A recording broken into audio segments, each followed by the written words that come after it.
जय हिंद. नमस्कार मित्रांनो, मी विजय कदम आपल्या सगळ्यांचं या नवीन लेक्चरमध्ये स्वागत करत आहे.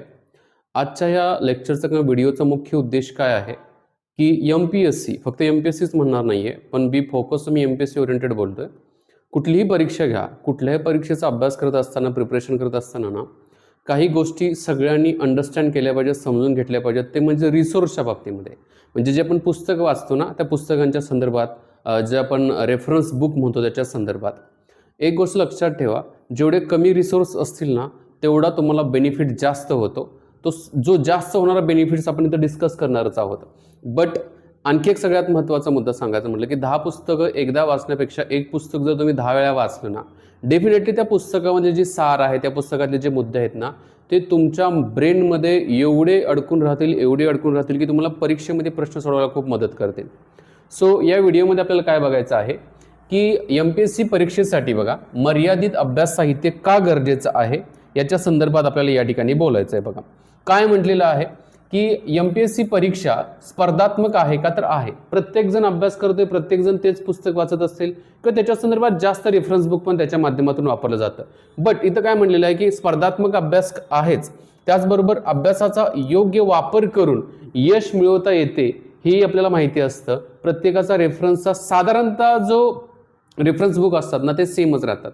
बट काय होतं माहिती आहे का, त्याची योग्य अशा पद्धतीची उजळणी होत नाही, रिव्हिजन होत नाही, त्याचा निगेटिव्ह परिणाम दिसतो. आणि याच्या पाठीमागचं रिझन काय होतं की एकापेक्षा 2, 3, 4 पुस्तकं वाचले जातात ना त्याचा तो परिणाम असतो. त्यामुळे आपल्याला काय करायचं आहे, ते मर्यादित अभ्यास साहित्य जे आहेत ना हे मर्यादित अभ्यास साहित्य आपल्याला वापरणं गरजेचं असतं, जेणेकरून आपल्याला त्याची सारखी उजळणी करता येईल. इथं 7 पॉईंट देण्यातच आलेलं आहे की महत्त्वाची कारणं काय आहेत की आपल्याला मर्यादित अभ्यास साहित्य जे आहेत ना ते वापरायचं आहे. आता 7 पॉईंटमध्ये इथं मेन्शन काय केलेलं आहे बघा. पहिला मुद्दा जे मी म्हणेल या ठिकाणी की योग्य नियोजन शक्य होतं. बघा म्हणजे अभ्यासाचं तुमचं नियोजन जे आहे ना ते योग्य पद्धतीचं होतं. तर योग्य पद्धतीचं होतं म्हणजे काय आहे की तुम्ही ठरवलं बाबा की मला अभ्यास करायचा आहे, अभ्यास करत असताना मला एक ठराविक विषय जे आहेत ना त्या विषयांवरती फोकस करायचा. असा इतिहास असेल, भूगोल असेल, अर्थशास्त्र, राज्यशास्त्र, सामान्य विज्ञान जे आपण जनरल सायन्स म्हणतोय, करंट अफेअर्स वगैरे असेल. तर हे करत असताना आपल्याला काय करायचं आहे की योग्य नियोजन शक्य होतं. म्हणजे समजा एक पुस्तक घेतलं तुम्ही, एक बुक तुमच्याकडे आहे, ओके, आणि त्याची रीडिंग असेल, त्या पुस्तकाचं रीडिंग करायचं आहे, त्याच्यानंतर त्याची रिव्हिजन करायचं आहे. सो हे एका पुस्तकाच्या बाबतीमध्ये सफिशियंट आहे. तुम्ही एका पुस्तकाचे 2, 4, 5 वेळा रिव्हिजन करू शकता का, तर करू शकता. बट समजा तुम्ही इथं रेफरन्स बुक समजा 4 वापरली तर त्याचा परिणाम होऊ शकतो का, तर होऊ शकतो. आणखी एक मुद्दा इथं पुस्तकाच्या बाबतीमध्ये म्हटले तसं मी नोट्सच्या संदर्भात पण होईल. बघा नोट्स जे असतात ना, काही क्लासेसच्या माध्यमातून तुम्हाला नोट्स वगैरे दिले जातात ना, तर एकदम जेन्युअनली एका क्लासेसच्याच नोट्स तुम्ही रेफर करा, जेणेकरून त्यांनी क्रक्स काढलेला असतो, नंबर ऑफ बुक्सचा क्रक्स असतो, जेणेकरून त्याचा बेनिफिट तुम्हाला होईल, त्याची उजळणीसाठी मदत होऊ शकते. म्हणजेच अभ्यासाचं योग्य नियोजन करण्यासाठी काय होऊ शकतं, त्याचा बेनिफिट होऊ शकतो. बघा मर्यादित स्रोतामुळे अभ्यासक्रम पूर्ण करण्यासाठी आणि वेळेचे नियोजन करणे हे काय होतं तर याच्या माध्यमातून सोपं होतं. त्यामुळे मर्यादित रिसोर्स जे असतात ना ते गरजेचे असतात.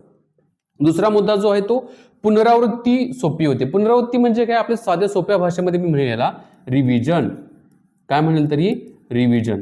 आता रिव्हिजन करायला मदत होती का, तर होते. समजा एक पुस्तक वाचलं, परत तेच रिव्हिजनला घेतलं तर हळूहळू तुमची रिव्हिजन, अंडरस्टँडिंग, त्याचबरोबर त्याच्यातून नवीन काहीतरी आपल्याला समजायला सुरुवात होते. सो रिव्हिजन म्हणजे कमी साहित्य असल्यास वारंवार आणि प्रभावी पुनरावृत्ती करता येते, ज्यामुळे आपल्याला काय राहतं ते लक्षात जास्त राहतं, अंडरस्टँडिंग पण होतं आणि आपल्या लक्षात पण राहिलं त्याची काय होते तर मदत होत असते. बघा तिसरा सगळ्यात महत्त्वाचा हा पॉईंट आहे, विद्यार्थ्यांचा गोंधळ खूप होत असतो. बघा म्हणजे तुम्ही 2, 3, 5 पुस्तकं वाचली एका विषयाची ना, तर त्याच्यामध्ये तुम्हाला त्या प्रश्न जो विचारला असतो त्या प्रश्नाचं उत्तर एक्झॅक्टली काय लिहायचं किंवा काय उत्तर द्यायचं ना या बाबतीमध्ये गोंधळ होतो. त्यामुळे जर तुम्ही मर्यादित साहित्य वापरले किंवा 1 किंवा मॅक्सिमम 2 पुस्तकं एका विषयाच्या बाबतीमध्ये वापरले असतील किंवा नोट्स असतील ना, तर डेफिनेटली तुमचा गोंधळ कमी होतो. आणि अनेक पुस्तकांमधील वेगवेगळे माहितीमुळे गोंधळ होतो. मर्यादित साहित्यामुळे काय होतं की स्पष्टपणा येतो, आपल्यामध्ये ॲक्युरेसी जी असते ना ती वाढते. त्यामुळे आपल्याला काय करायचं आहे तर एक गोंधळ कमी करायचा असेल ना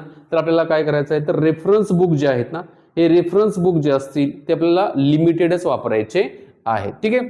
त्याच्यानंतर चौथा मुद्दा या ठिकाणी देण्यात आलेला आहे. बघा इथं चौथा मुद्दा, वेळ वाचतो का, तर 100% वेळ वाचतो. लक्षात घ्या मित्रांनो, जर आपण समजा एका विषयाच्या बाबतीमध्ये 3 पुस्तकं वाचायला घेतली म्हणजे इतिहासाच्या संदर्भात जर बोलायचं म्हटलं तर एका विषयाच्या बाबतीमध्ये तुम्ही 3 पुस्तकं वाचायला घेतली, त्याची रिव्हिजन होणं खूप अवघड होतं बरं का. म्हणजे अवघड होण्यापाठीमागचं रिझन म्हणजे 3-3 पुस्तकं त्याची पुन्हा उजळणी करणं खूप अवघड होऊन जातं. त्यामुळे वेळ वाचतो. कोणते पुस्तक वाचावे आणि काय सोडावे या विचारातच वेळ वाया जातो. डेफिनेटली असं होतं का? तर होतं. म्हणजे काय वाचायला पाहिजे आणि काय सोडायला पाहिजे याच्यामध्येच आपला वेळ जातो. त्यामुळे आपल्याला जो आपल्यावरचा कॉन्फिडन्स असतो तो कमी होतो बघा. गुणवत्तेतर लक्ष केंद्रित होते बघा. म्हणजे गुणवत्तेवरती उदाहरणार्थ सांगायचं काय की एखादं साहित्य एखादं पुस्तक जर तुम्ही नियोजित पद्धतीचं निवडलं असेल, उदाहरणार्थ राज्यशास्त्राचे पॉलिटिकल सायन्सच्या बाबतीमध्ये विचार केला तर लक्ष्मीकांत बेस्ट पुस्तक आहे. सो तुम्ही तेच पुस्तक वाचा, त्याच्या व्यतिरिक्त कुठलं दुसरं पुस्तक घेतलंच नाहीये. जो अभ्यासक्रम कव्हर होतोय ना त्याच्यामध्ये होतोय.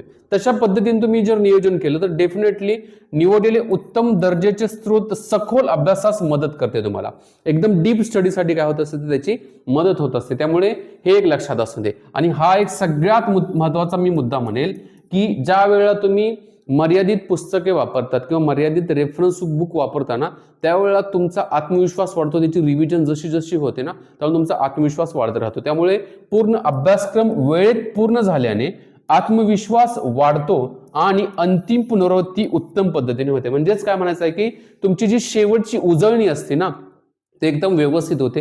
त्यामुळे एक आत्मविश्वास वाढलेला असतो. पेपरला जायच्या अगोदर तुमची जर अशा प्रकारची रिव्हिजन झाली ना तर आत्मविश्वास वाढतो. बाकी हा एक पॉईंट मी म्हणेल की जे विद्यार्थ्यांच्या दृष्टिकोनातून आर्थिक बचत होते का तर होते.